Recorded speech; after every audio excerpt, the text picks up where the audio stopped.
Welcome back जी। Break के बाद हाजिर हैं और निदा डार और अनम अमीन हमारे साथ मौजूद हैं। निदा, मैं आपसे जानना चाहता हूं कि आपका आर्मी बैकग्राउंड है और एक हुब्बुल वतनी की अगर बात की जाए या एक जज्बात की बात की जाए तो एक आर्मी बैकग्राउंड के अंदर से जो बंदा आता है या वहाँ से निकल के जो आता है उस माहौल से, तो उसके अंदर अगर कंपैरेटिवली देखा जाए एक आम इंसान तो उसके अंदर जज्बात और हुब्बुल वतनी तो वतन तो हर एक को उतना ही प्यारा है, लेकिन आपके अंदर जो जज्बात होते हैं, आप मतलब कुर्बानियाँ दी होती हैं, आपको पता होता है कि इस वतन की और इस को किस तरह इसके बारे में हमने इसके लिए कुर्बानियाँ दी हुई हैं, तो आपके जज्बात क्या होते हैं? क्योंकि है तो वतन के लिए लड़ना, चाहे आप सरहद पे हो चाहे आप ग्राउंड में हो, आप वतन के लिए कर रहे हैं, तो आपके जज्बात क्या होते हैं जब आप ग्राउंड में होती हैं? जी डेफिनेटली आपका जब बैकग्राउंड इस तरह का हो, और सेकेंडली मेरे एक्चुअली अब्बू के जो ताया अबू थे Khurshid Hasan Khurshid, he was president of Azad Kashmir, और कायद आज़म मोहम्मद अली जिन्ना की बुक पे लिखा हुआ है कि 3 चीज़ों ने पाकिस्तान बनाया है, एक मैंने, एक केज खुर्शीद ने और एक उनके टाइपराइटर ने। तो आई गेस के जो पाकिस्तान बनाने वाले लोगों में से लोग थे, वो उनमें वही एक खून और ब्लड उसी स्ट्रीम से आ रहा है, और आई गेस वो जो एक जज्बा है वो बहुत ज़्यादा है पाकिस्तान के लिए। और डेफिनेटली मेरा ख्याल है कि अगर मैं ये सोचूं कि मेरे में ये गट्स कैसे आए हैं, तो मुझे लगता है अपनी फैमिली से ही ये वाले गट्स आए हैं कि पाकिस्तान के लिए फ़ाइट करनी है और कुछ फ़ाइट करके बनना है। और आई गेस जो चीज़ आप फ़ाइट करके लेते हो शायद आपको उसका मज़ा ज़्यादा आता है। और मुझे भी यही लगता है कि जब पाकिस्तान के लिए मैं खेल रही होती हूँ, मेरा भी यही जज्बा होता है कि पाकिस्तान को मैच जितवाने हैं। और कहीं आपके अप्स एंड डाउन्स होते हैं क्योंकि आपकी कभी फॉर्म आपकी इतनी अच्छी नहीं होती, कभी आप आउट ऑफ फॉर्म जब चले जाते हो तो ज़रा प्रेशर फील करते हो, लेकिन I guess most of the times ऐसा ही होता है कि जब इंशाल्लाह जब परफॉर्मेंस आपकी जब कंटिन्यूस आप देते रहते हो तो पाकिस्तान को रिजल्ट्स भी आते हैं। तो मेरा जितना भी अब मेरा करियर रह गया है या जितना भी अब चल रहा है, मेरी कोशिश यही होती है कि मैं पाकिस्तान के लिए ऐसी परफॉर्मेंसेस दूँ जिसमें पाकिस्तान ज़रूर जीते। बिल्कुल ऐसा ही। अब ये ईद स्पेशल प्रोग्राम है तो हम ईद के दिन पे वापस आते हैं। मैं अनम से पूछूंगी, जैसे आपने कहा है कि ज़्यादातर आपका टाइम तो है फैमिली के बगैर ही गुजरता है, तो जब आप फैमिली के तरफ जाती हैं, जैसे ईद पे आप अपनी फैमिली के साथ ईद गुजारती हैं, तो बहुत से गेस्ट वगैरह भी आते होंगे, रश लगा रहता होगा घर में, तो अक्सर ऐसा होता है कि अकेले रह के हमें अकेले रहने की आदत हो जाती है। तो कभी होता है घर जाके ये फ़ील होना कि ज़्यादा लोग हो गए हैं, इरिटेशन हो जाती है बंदे को, तो वो उसके लगता है कुछ याद आ गया निदा को। हाँ जी, बस ऐसे ही है, ज़्यादा लोग फिर बर्दाश्त नहीं होते जब आप अकेले इतना टाइम गुजार रहे हो, तो बस मेरे तो सर में दर्द शुरू हो जाती है कि अब मैं इतना शोर कैसे बर्दाश्त करूँगी। तो बस ये है कि फिर ये भी सोचते हैं कि कम टाइम फैमिली के साथ गुजारते हैं तो फिर अच्छा लगता है उनको मिलके भी कि चलो जी एक क्रिकेट से हट के हम अपनी लाइफ में कुछ और कर रहे हैं, तो वो भी अच्छी चीज़ होती है, और कि अपनी फैमिली को भी टाइम दे रहे हैं। तो मेरी फैमिली मेम्बर कम है, लेकिन जब कोई आता है तो फिर मैं उसको खुशी से एक्सेप्ट करती हूँ कि चलो मेरे घर में कोई आया है और रश लगा है थोड़ा सा। अच्छा, अब थोड़ी सी आपकी ज़ाती ज़िंदगी पे थोड़ी सी अगर बात कर ले दोनों की, आप दोनों को कभी बचपन में कभी क्रश हुआ हो किसी पे या कोई पसंद आया हो? आप दोनों से सवाल है।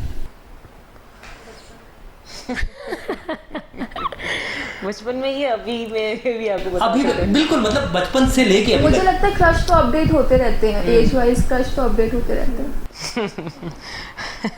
नहीं, मेरा क्रश कह लें या मेरी इंस्पिरेशन कह लें, मैं शाहिद अफरीदी को शुरू से लाइक करती थी, और शायद उनमें जो एक उनमें वो जो चीज़ एक है खेलने वाली या वो अटैक करने वाली एग्रेसिव अप्रोच जो है, वो मेरा ख्याल है मैंने उनसे अडॉप्ट की है ज़्यादा, तो मेरा क्रश कह लेंगे शायद वही है। आपका अनम? मेरा तो फ़िलहाल ऐसा कोई नहीं है।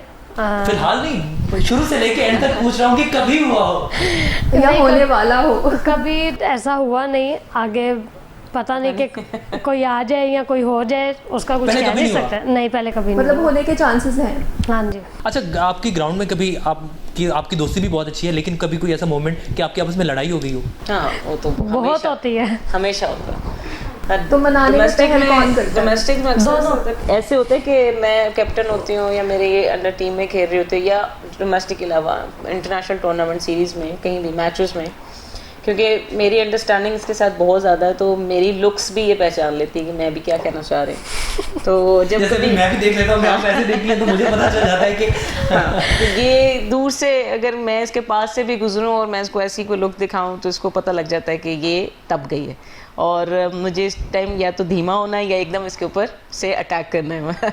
लेकिन ज़्यादातर ग्राउंड में जो हमारी बात होती है वो ज़ाहिर बात है क्रिकेट से रिलेटेड होती है, और मैं उसको हमेशा से कॉन्फिडेंस देना एक समथिंग एल्स, लेकिन चैलेंज करना एक मुझे लगता है कि कुछ प्लेयर्स ऐसे होते हैं जो इनको चैलेंज दे के काम करवाया जाता है। तो she is one of them कि मैं अगर ये कहूँ कि तुम वर्ल्ड क्लास नंबर 1 बॉलर हो और अगर तुमने चौका खा लिया तो तुम्हें क्या फ़ायदा तुम्हारे वर्ल्ड क्लास बॉलर होने का।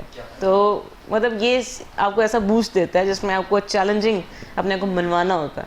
इट्स नॉट अबाउट यू कि मैंने अपने आप को मनवाना है, कि मैंने दूसरों को भी दिखाना है कि मैं क्या हूँ। तो मेरा ख्याल है कि इस तरह की हमारी अनबन चलती रहती है, और मोस्ट ऑफ द टाइम्स मैं नाराज़ होती हूँ और मोस्ट ऑफ द टाइम्स ये मनाती है। यही मनाती है। मैं यही कहने वाला था कि मुझे लग रहा है कि जब भी आप नाराज़ होती होंगी तो अनम जो है वो आपको मनाती होंगी। बिल्कुल ऐसे ही होता है, और मनाते भी कैसी है, कभी कभी बात करती है, लेकिन इसको पता है मेरी एक जो कमज़ोरी है वो है चाय।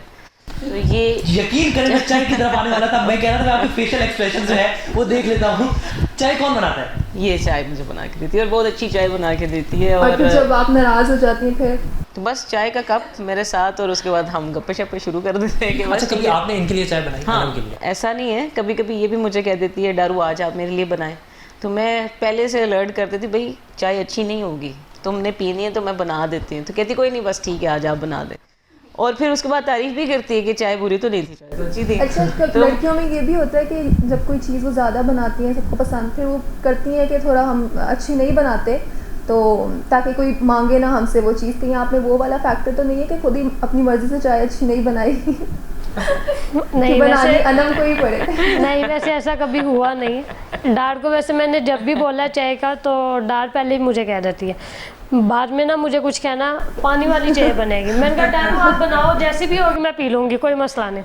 नहीं कुछ ऐसा, आपकी वाली बात भी ठीक है, अगर थोड़े से मज़ीद घरेलू ख़वातीनों में से हमारा शुमार होता तो शायद हम ये कर सकते थे लेकिन क्योंकि हम बड़े प्रोफेशनल भी हैं और हमें टाइम भी बहुत कम मिलता है कि हम पास, अब क्योंकि जैसे जब से कोरोना आया है तो हमारी एक्टिविटीज़ ज़रा डिफ़िकल्ट हो गई हैं, एक दूसरे के साथ बैठना ज़रा इतना टाइम नहीं मिलता। तो बस जितना टाइम होता है उसमें हम टू द पॉइंट काम कर लेते हैं कि जो जितना है कर लें।